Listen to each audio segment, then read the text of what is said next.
hari imyigaragambyo ya rubanda ikomeye irimo gukorwa n'abanya-Iran mu murwa mukuru Tehran no mu yindi mijyi itandukanye y'iki gihugu, aho abaturage barimo bamagana ubuzima buhenze bw'iki gihugu.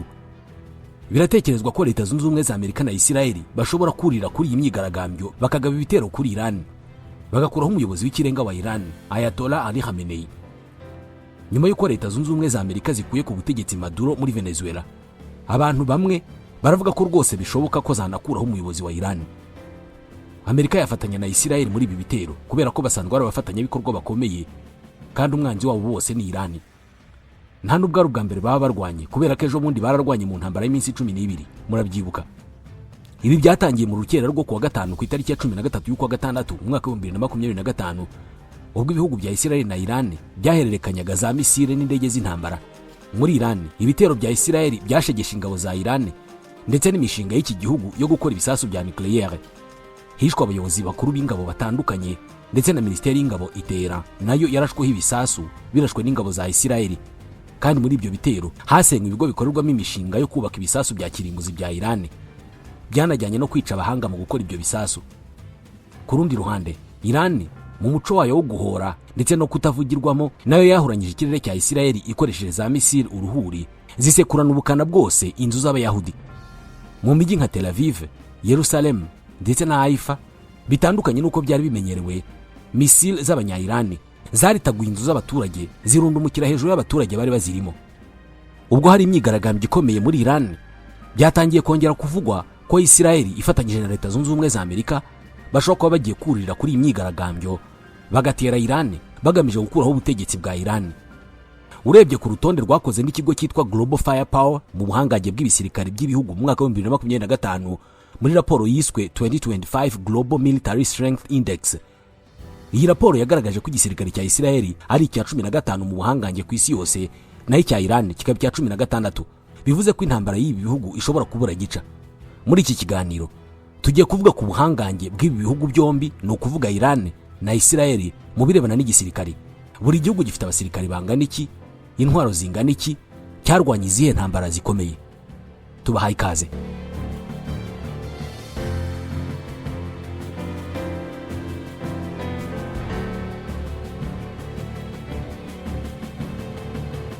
Repubulika ya Kiislamu ya Iran ni ubutegetsi bumaze imyaka 46 buriho kuva mu mpinduramatwara yo mu mwaka wa 1979 yayobowe n'umutegetsi w'ikirenga wa Iran Ayatollah Ruhollah Khomeini. Uyu mutegetsi w'ikirenga Khomeini yategetse Iran kugera mu 1989 asimburwa na Ali Khamenei utegeka Iran nk'umutegetsi w'ikirenga uyu munsi. Kuva muri Iran haba impinduramatwara ya Kiislamu, iki gihugu gitegekwa mu buryo bwa Kiislamu nyine, hagendewe ku buryo Quran bitegeka. Iran ni igihugu kiganjemo abayisilamu b'abashiyite bafite ibyo bemera bitandukanye n'abayisilamu b'abasunite bahagarariwe na Arabia Saudite. Bose ni abayisilamu, ariko hari ibyo batumvikanaho mu myemerere. Kugira ngo iyi myaka ishire igihugu kigitegetswe mu buryo bwa Kiislamu nta uhungabanya umutekano wacyo, byose bikeshwa ubuhangange bw'igisirikare cya Iran. Muri Iran hasa naho hari ubutegetsi buciyemo ibice bibiri. Hari ubutegetsi busanzwe buyoborwa na Perezida wa Repubulika, ari nawe unitwa Perezida wa Iran, ugenda mu mahanga akavuga nka Perezida wa Iran, uyagenzura ibijyanye na politike. Hejuru ya Perezida rero hari uwitwa umutegetsi w'ikirenga cyangwa se umuyobozi w'ikirenga wa Iran. Uyu nguyu abagenzura ibijyanye na politike wongeyeho n'ibiyobokamana byose. Mu buryo bwuzuye, umutegetsi w'ikirenga wa Iran niwe muyobozi mukuru cyangwa se ushatse wamwita boss wa Perezida wa Iran. Nkuko twabivugagaho mu kanya, muri iyi myaka 46 Iran yagize abategetsi b'ikirenga babiri. Abo ntibavaho, ugiyeho arategeka kugera apfuye. Gusa aba president bo buri wese agira manda, ariyamamaza, agatorwa, akagira igihe akavaho. Muri iyi myaka 46 Iran imaze gutegekwa n'abaperezida 8. Abamamaye muri bo barimo nka Hassan Rouhani, Mahmoud Ahmadinejad, Mahmoud Khatami ndetse n'abandi batandukanye. Ubu uri ku butegetsi muri manda y'imyaka 4 ni Masoud Pezeshkian, wasimbuye Ibrahim Raisi waguye mu mpanuka y'indege mu kwa gatanu mu 2024. N'umutegetsi w'ikirenga uyoboye Iran ubu ngubu Ali Khamenei yabaye president wa gatatu wa Iran kuva mu 1981 kugera mu 1989. Byavuga ko uwari president wa Iran Ibrahim Raisi ari bo bari kuzasimbura Ali Khamenei ku kuba umuyobozi w'ikirenga wa Iran. Uko ubutegetsi bumeze ni nako mu gisirikare bimeze muri Iran. Igisirikare cya Iran cyitwa nyine igisirikare cya Iran, Iranian Armed Forces, ariko ubundi mu mazina yose ni igisirikare cya Repubulika ya Kiislamu ya Iran, Islamic Republic of Iran Armed Forces. Muri iki gisirikare habamo ibice bibiri, birimo igice cya mbere cy'igisirikare gisanzwe gifite inshingano zo kurinda ubusugire bw'igihugu cya Iran n'inkiko zayo nk'uko bimeze ahandi hose ku isi. Gusa hari ikindi gice cy'igisirikare cyihariye kirinda impinduramatwara ya Kiislamu, Islamic Revolutionary Guard Corps cyangwa IRGC. Izi ngabo zikagenzurwa n'umutegetsi w'ikirenga wa Iran. Ibi bice byombi by'igisirikare nibyo birema igisirikare cya Iran. Nicyo gisirikare kinini mu burasirazuba bwo hagati. Mu buryo bw'imibare, igisirikare cya Iran gifite abasirikari 610 bahora mu kazi ka gisirikare bakora buri munsi nk'abasirikare nyine. Ukongeraho n'inkeragutabara zigera ku 350, bose hamwe bakaba 960. Cya gice cya mbere cy'igisirikare cya Iran twavugagaho mu kanya kirinda impinduramatwara ya Kiislamu, Islamic Revolutionary Guard Corps cyangwa IRGC, kirimo ibyiciro bitatu. Hari icyiciro cy'ingabo zirwanira ku butaka, Ground Force, icyiciro cy'ingabo zirwanira mu kirere, Air Space Force, n'icyiciro cy'ingabo zirwanira mu mazi, Navy. Ibi ni ibyiciro bitatu byihariye bisanzwe no mu zindi ngabo z'ibindi bihugu, ariko aba bafite inshingano yihariye yo kurinda impinduramatwara ya Kiislamu. Ikindi cyiciro ari nacyo cya kane cyitwa Quds Force. Iri ni ishami ryihariye rya Special Force cyangwa se ingabo zihariye za Iran barinda impinduramatwara ya Kiislamu. Iyi Quds Force ni ifite inshingano zo guhindura Iran igihangange. Muri iri shami rya Quds niho Iran icisha ibikorwa byayo byo gushinga, gutera inkunga no gushyiraho imitwe irwanira inyungu za Iran nka Hamas, Hezbollah n'Abauti. Iyi ni imitwe itari yo muri Iran ariko yashinzwe n'igisirikare cya Iran. Muri make, iyi Quds Force ni ishami rya Iran mu kubaka ubukungu, ni nayo ifite inshingano ya mbere yo guhangana na leta ya Israel. Ikindi cyiciro cya gatanu cyitwa Basij, ni igice cyihariye kubera ko ni icyiciro cy'ingabo cy'abakorerabushake bitangira kurinda impinduramatwara ya Kiislamu.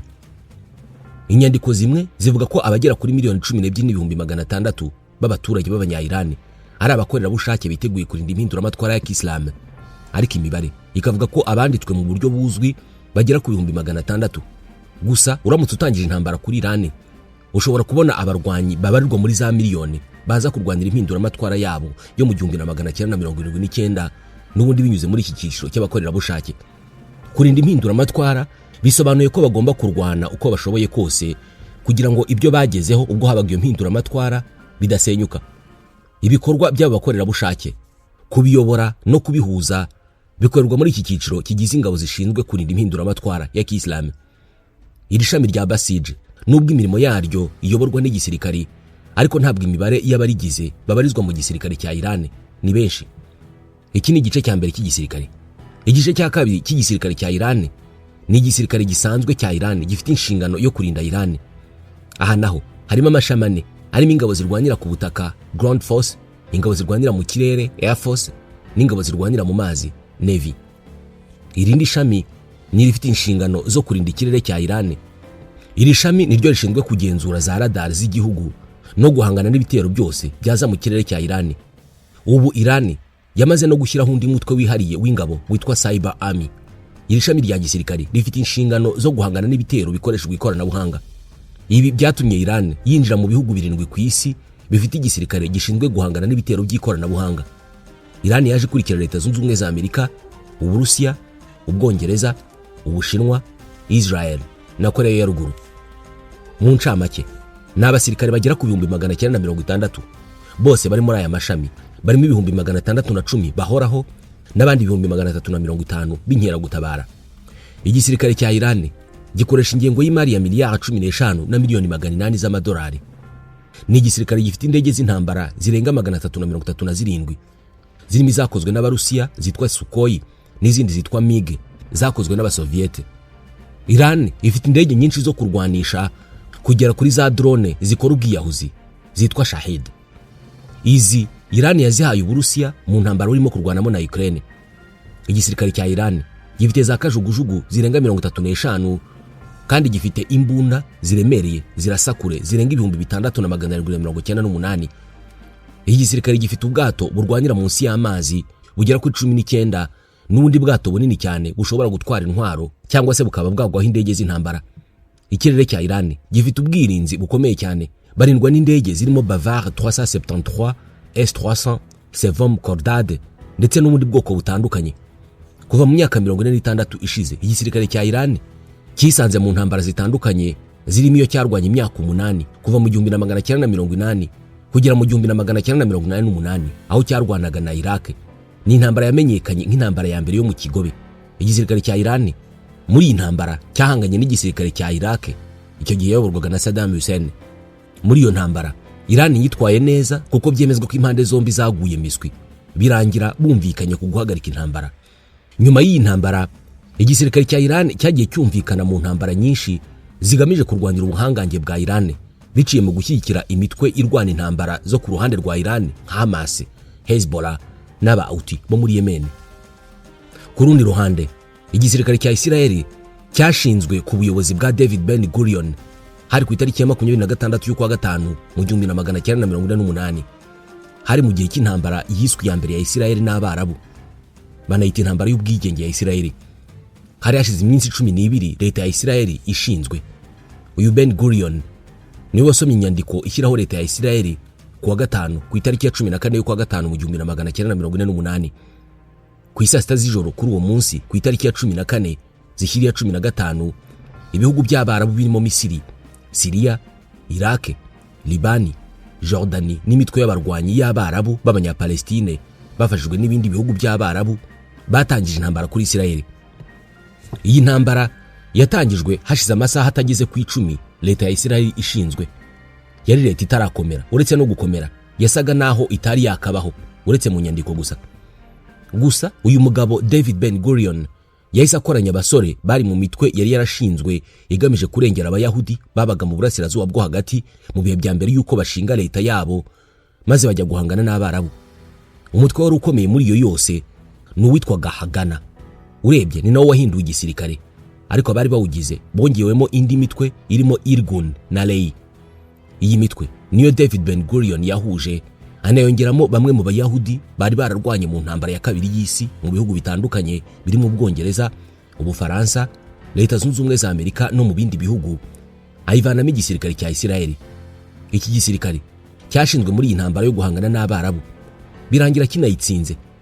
Byageze mu kwa gatatu mu 1949 Isiraheli yarigaruriye ibice byinshi bya Palestine udasize n'iby'ibihugu byayiteye, maze Abarabu baje ari bamwe mu ntambara baratsindwa basubira inyuma igihugu kimwe ku kindi, ntabwo basubiyeyo icyarimwe nk'uko baje. Nyuma yo kurangira kw'iyi ntambara igisirikare cya Isiraheli cyagize uruhare rukomeye mu kubaka Isiraheli, ndetse nyuma yaho cyarwanya intambara nyinshi n'ubundi gihangana n'ibihugu by'Abarabu. Harimo intambara yiswe iya Canal de Suez cyangwa se Operation Kadesh yahanganishije Misiri na Isiraheli, nayo Isiraheli irayitsinda. Iki gisirikare kandi cyarwanya intambara yiswe iy'iminsi 6 igihe cyahanganaga n'ibihugu bya Misiri mu majyepfo, Jordani mu burengerazuba na Syria mu majyaruguru hari mu 1967. Isiraheli nabwo iyi ntambara yarayitsinze, yigarurira umujyi wa Yerusalemu wose. Mu kwa 10 mu 1973 igisirikare cya Isiraheli cyongeye kwinjira mu ntambara n'ibihugu by'Abarabu bya Syria na Misiri. Ni intambara yiswe Yom Kippur. Uretse izi ntambara, igisirikare cya Isiraheli cyagiye no mu ntambara zo muri Libani mu 1982 no mu 2006 mu bikorwa byo guhangana na PLO na Hezbollah.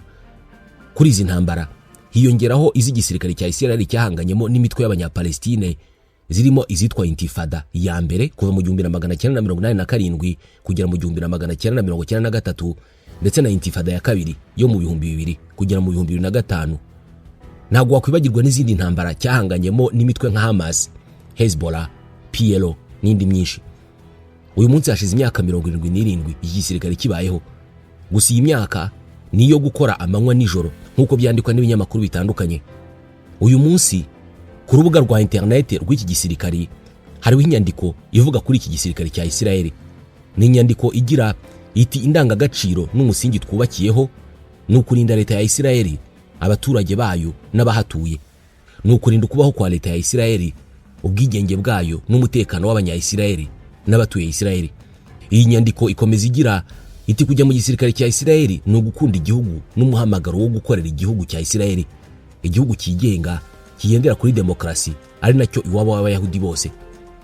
Igisirikare cya Isirayeli n'abasirikare bacyo bategetswe kubahiriza uburenganzira bwa muntu, niko iyo nyandiko ikomeza ivuga.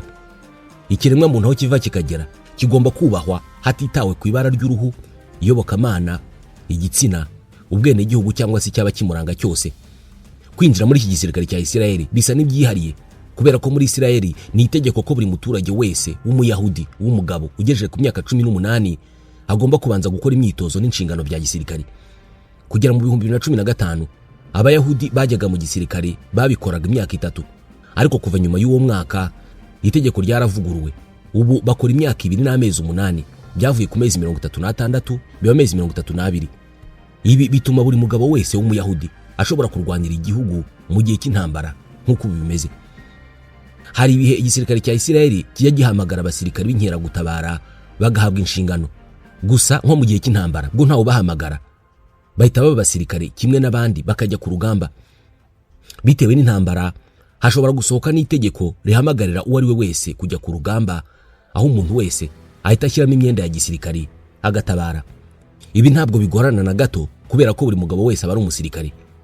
Uretse mu gihe cy'intambara, mu gihe cy'amahoro inkeragutabara muri Isirayeli zihamagarirwa inshingano za gisirikare mu kwezi kumwe buri myaka 3. Nyuma y'izi nshingano zisanzwe mu gisirikare cya Isirayeli hari n'izindi nshingano zidasanzwe zikorwa mu buryo bwihariye. Uretse abasirikare basanzwe, inkeragutabara ndetse n'icyiciro cy'inshingano gikorwa na buri muyahudi wese, hari izindi nshingano zitwa special service routes, zirimo icyiciro cy'abitwa shohel, akenshi kiba kigizwe n'abahanga mu bijyanye n'ubumenyi n'ikoranabuhanga nk'ubwubatsi ndetse n'ibya mudasobwa. Isirayeli ni kimwe mu bihugu bivugwa ko gifite abanzi benshi, ari nayo mpamvu byemezwa ko ikoranabuhanga ryo mu ntambara bariteje imbere cyane ku rugero buri wese abona. Isirayeli inashora amafaranga menshi cyane mu gisirikare.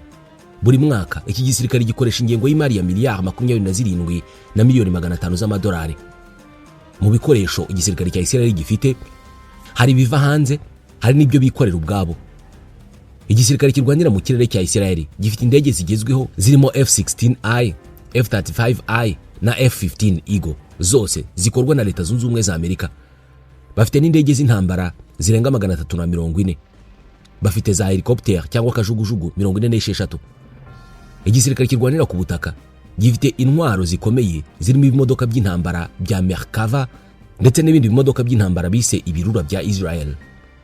Uretse indege n'ibimodoka by'intambara, igisirikare cya Isirayeli gifite imbunda zigezweho zirimo M4A1 Carbine, Tevo X95, IWI Negev LMG, M24 Weapon Sniper System yakozwe mu 2018 ndetse n'indi mbunda yitwa M2HQCB.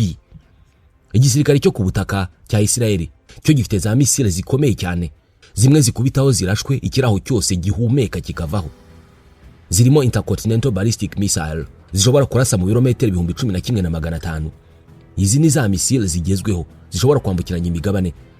Usibye ibi, Isirayeli iri mu bihugu 9 byonyine ku isi bitunze ibisasu bya kirimbuzi guhera mu myaka y'1960. Irabarirwa imitwe iri hagati y'ijana na 400 y'ibisasu bya nucleaire. Igisirikare kirwanira mu mazi cya Isirayeli cyo gifite ibikoresho byinshi biri mu bwato bw'intambara bugezweho nka SAR 5 class corvette ndetse na za misile zirasirwa mu nyanja. Ku rundi ruhande, uretse ibyo, Isirayeli ifite n'ubwirinzi bukomeye. Ifite ikoranabuhanga rikomeye ririmo Iron Dome. Iri ni rya koranabuhanga risenya ibisasu biraswa kuri Isirayeli, byaba ibya hafi n'ibya kure, bigashwanyagurika bitaragera ku butaka. Mu gihe cy'intambara, iri koranabuhanga riba ryarateguwe ku buryo rishwanyaguza ibisasu ibyo ari byo byose biza byerekeza kuri Isirayeli. Ibi bishwanyuka bikiri mu nzira. Iri koranabuhanga rirahenze cyane. Mu mujyi wa Yeriko, Isirayeli yashinze iri koranabuhanga rishwanyaguza za misile zambukiranya imigabane zishobora no gushyirwamo ibisasu bya kirimbuzi. Iri koranabuhanga rya Isirayeli nicyo gihugu cyonyine kirifite ku rwego ririho. Uretse ibi ngibi, Isirayeli ifite inganda nyinshi zikora intwaro ku buryo uyu munsi ari kimwe mu bihugu bigurisha drone nyinshi ku isi. Inganda n'ikoranabuhanga rikomeye rituma uyu munsi Isirayeli iba kimwe mu bihugu bifite ubushobozi bwo kohereza ibyogajuru mu kirere, binagira Isirayeli igihangange mu bijyanye n'itumanaho mu gisirikare. igisirikare cya Isiraheli gifite ubushobozi bwo kurwana intambara iyo ari yo yose ku isi uko yaba isa kose igihe yazira icyo ari cyo cyose, guhera ku y'ibisasu bya kirimbuzi kugera ku y'amabuye. Mu gisirikare cya Isiraheli bafite imitwe kabuhariwe special force ikora ibikorwa bidasanzwe. Uzwi cyane ni uwitwa Sayeret Matkar wakoze ibikorwa byinshi bya gisirikare birimo Operation Entebbe yo kubohoza abayahudi barenga 100 bari bashimuswe n'abarwanyi b'abanyapalestine. Kandi igisirikare cya Isiraheli gikora inshingano zacyo ku bufasha bw'amakuru menshi gihabwa n'urwego rw'ubutasi rwa Isiraheli rwitwa Mossad. Isiraheli ifite ingabo zikora akazi mu buryo buhoraho zigera ku 169,500, ikagira inkeragutabara 465. Mu ncamake, ibisirikare by'ibihugu byombi no kuvuga Iran na Isiraheli birakomeye kubera ko zifite za drone zikomeye zikagira n'ibindi bikoresho byo mu ntambara, ari nacyo gikomeza iyi ntambara yamaze gutangira. Ibimodoka by'intambara ku mpande zombi ni byinshi. Ibi bihugu bikagira za missile zambukiranya imigabane zihuta ku muvuduko urenze w'ijwi, kandi inzego za gisirikare z'ibi bihugu zikora imyitozo ihambaye. Isiraheli na Iran nta numwe wigeze ahuga, ahubwo buri gihugu cyubatse igisirikare cyacyo kibizi neza nk'ikirimo kwitegura ikindi ngo birwane. Igisa naho Isiraheli ifite Iran idafite ni ibisasu kirimbuzi, ariko nabyo nta uzi neza niba Iran itabifite, nubwo Iran barimo kuyibuza kubikora. Rero intambara yashyamiranye ibihugu byombi yaba ari ikiza n'icyorezo gikomeye cyane ku nyoko muntu muri kariya karere. Biragoye kuvuga uwatsinda undi muri iyi ntambara kubera ko buri ruhande rukomeye ku rwego rwarwo. Gusa bitekezwa ko ibihugu byombi byisanze mu ntambara yeruye ishobora kuba imbarutso y'intambara ya gatatu y'isi, kubera ko mu gihe Isiraheli na Iran byakwinjira mu ntambara yaguye, Leta Zunze Ubumwe za Amerika n'inshuti zazo z'ibihugu birenga 32 biri mu muryango wa OTAN n'umuryango umwe bw'Uburayi bashobora kuba bahita binjira muri iyi ntambara ku ruhande rwa Isiraheli. Ku ruhande rwa Iran naho ibihugu byiganjemo iby'Abarabu, Uburusiya, Korea ya Ruguru, Ubushinwa n'ibindi bihugu byose bitumvikana n'uburengerazuba bw'isi byajya ku ruhande rwa Iran. Yaba ari intambara iteye ubwoba.